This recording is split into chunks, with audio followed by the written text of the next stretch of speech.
السلام علیکم۔ نبی صلی اللہ علیہ وسلم کی احادیث، ان کی ہدایات اور ان کے طریقے ہماری زندگی کو بہتر بنانے کا ایک بہت ہی اچھا ذریعہ ہیں۔ اگر ہم اپنی زندگی کو چینج کرنا چاہتے ہیں اور ایک واضح فرق اپنی زندگی میں دیکھنا چاہتے ہیں تو ہمیں نبی صلی اللہ علیہ وسلم کی زندگی کو دیکھنا چاہیے، ان کی زندگی کو پڑھنا چاہیے، ان کی احادیث کو پڑھنا چاہیے۔ تو اسی سلسلے میں نبی صلی اللہ علیہ وسلم کی چند احادیث آپ کے سامنے ذکر کروں گا۔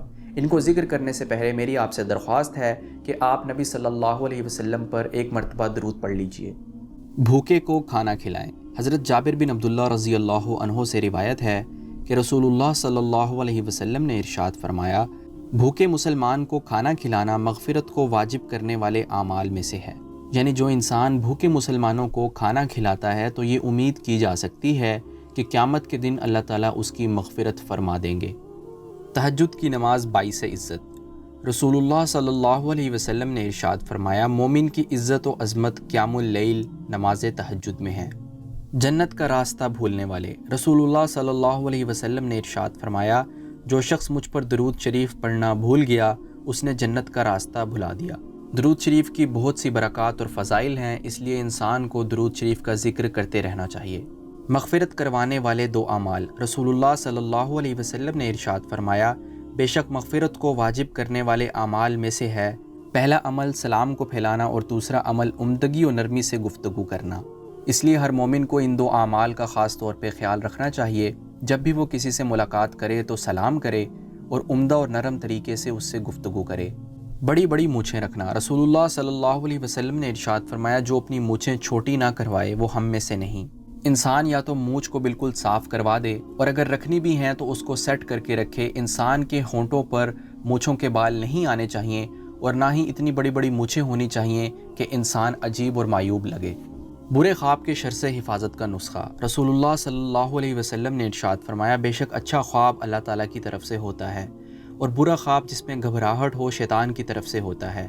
اس لیے جب تم میں سے کوئی شخص کوئی ایسا خواب دیکھے جو برا اور ناگوار ہو تو جاگتے ہی وہ 3 مرتبہ بائیں طرف تھو تھو کرے اور اس خواب کی برائی سے اللہ کی پناہ مانگے۔ اس طرح کرنے سے برے خواب کا اسے نقصان نہیں ہوگا۔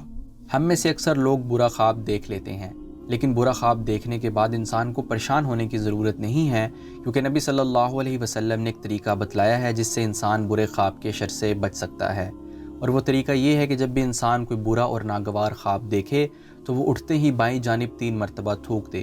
مکمل طور پر تھوکنا مراد نہیں ہے، صرف ہلکا سا 3 مرتبہ تھتکارنا ہے، اور پھر انسان 2 نفل پڑھ کے اللہ تعالیٰ سے دعا کرے کہ اللہ تعالیٰ مجھے اس خواب کے شر سے بچا لے، تو اللہ تعالیٰ اس کو اس خواب کے شر سے بچا لیں گے۔ اس کے ساتھ ساتھ ایک اور حدیث پاک میں نبی صلی اللہ علیہ وسلم نے فرمایا ہے کہ برے خواب کا ذکر کسی سے نہ کرے، کیونکہ جب تک برے خواب کا ذکر نہیں کیا جاتا تو اس کا اثر بھی واقع نہیں ہوتا۔ اس لیے برے خواب کا ذکر بھی کسی سے نہیں کرنا چاہیے اور انسان کو کچھ نہ کچھ صدقہ بھی ادا کر دینا چاہیے، کیونکہ صدقہ انسان کو مصیبتوں اور آفتوں سے بچاتا ہے۔ 3 چیزیں ایسی ہیں جس کے اجر و ثواب کا سلسلہ انسان کی موت کے بعد بھی جاری رہتا ہے۔ رسول اللہ صلی اللہ علیہ وسلم نے ارشاد فرمایا، جب انسان انتقال کر جاتا ہے تو 3 اعمال کے علاوہ تمام اعمال کے اجر و ثواب کا سلسلہ اس سے منقطع ہو جاتا ہے۔ وہ 3 اعمال یہ ہیں، پہلا صدقہ جاریہ، دوسرا وہ علم جس سے نفع اٹھایا جائے، تیسرا نیک اولاد جو اس کے لیے دعا کرتی رہے۔ تو انسان کو اپنی زندگی میں ان 3 کاموں کو ضرور کرنا چاہیے۔ صدقہ جاریہ میں بہت سی چیزیں شامل ہیں، کسی مدرسے یا مسجد کی تعمیر میں انسان معاون بن جائے کچھ پیسے دے کر، کہیں پانی کا کولر لگوا دیا جائے تاکہ لوگ وہاں سے پانی پی کر اپنی پیاس بجھا سکیں، کہیں درخت لگا دیا جائے تاکہ تپتی ہوئی دھوپ میں کوئی بھی جاندار اس کے سائے میں کھڑا ہو سکے یا اس کے پھل سے نفع اٹھا سکے۔ اسی طرح وہ علم جس سے نفع اٹھایا جا سکے، یعنی کوئی ایسی بات بتا دی جائے لوگوں کو جو ان کی زندگی کو بدل دے، جس سے ان کی زندگیوں میں بہتری آ جائے، اور پھر وہ آگے کسی کو وہ بات بتائیں اور وہ بھی لوگ اپنی زندگی کو بہتر بناتے چلے جائیں۔ تو اس طرح ایسا علم بھی انسان کو مرنے کے بعد فائدہ دیتا ہے۔ نیک اولاد بھی اسی طرح انسان کو فائدہ پہنچاتی ہے۔ جب انسان اس دنیا سے رخصت ہو جاتا ہے تو وہ نمازیں پڑھتی ہے، دعائیں کرتی ہے اپنے والدین کے لیے کہ اللہ تعالیٰ ان کی بخشش فرما دے، ان پر اپنی رحمت برسائے، تو اس طرح انسان پر اللہ تعالیٰ کا رحم و کرم نازل ہوتا رہتا ہے۔ ناشکری سے بچنے کا نبوی نسخہ۔ رسول اللہ صلی اللہ علیہ وسلم نے ارشاد فرمایا، مال و دولت اور حسن و جمال کے اعتبار سے اپنے سے کم لوگوں کی طرف نگاہ رکھو اور اپنے سے اونچے لوگوں کو مت دیکھو۔ ایسا کرنے سے تم اللہ کی نعمتوں کی ناقدری اور ناشکری سے بچے رہو گے۔ شکر کرنا اللہ تعالیٰ کو بہت پسند ہے اور شکر کی وجہ سے اللہ تعالیٰ نعمتوں میں اضافہ بھی کرتے ہیں، لیکن ناشکری اللہ تعالیٰ کو پسند نہیں ہے۔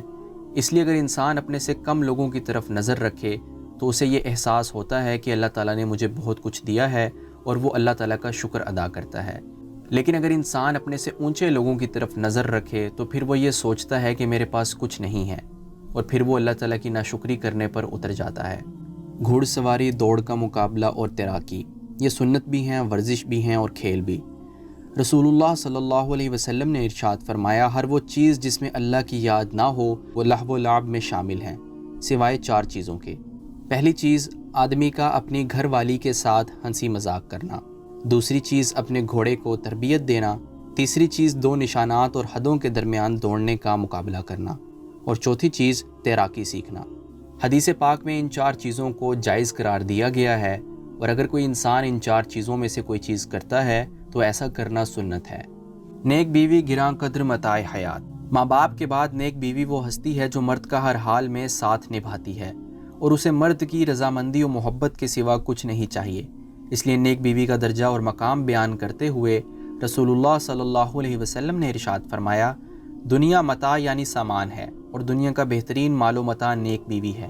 اس لیے نیک بیوی کا ہونا ایک بہت بڑی نعمت ہے، اور جس کے پاس یہ نعمت ہو اس کو اس کی قدر کرنی چاہیے، اور پھر شوہر کو بھی چاہیے کہ وہ اپنی بیوی کو راضی اور خوش رکھنے کی پوری کوشش کرے۔ امید ہے کہ ان احادیث کی تعلیمات سے آپ کو فائدہ حاصل ہوا ہوگا۔ اللہ تعالی ہمیں عمل کرنے کی توفیق دے۔ اب میں آپ کی اجازت چاہتا ہوں۔ السلام علیکم۔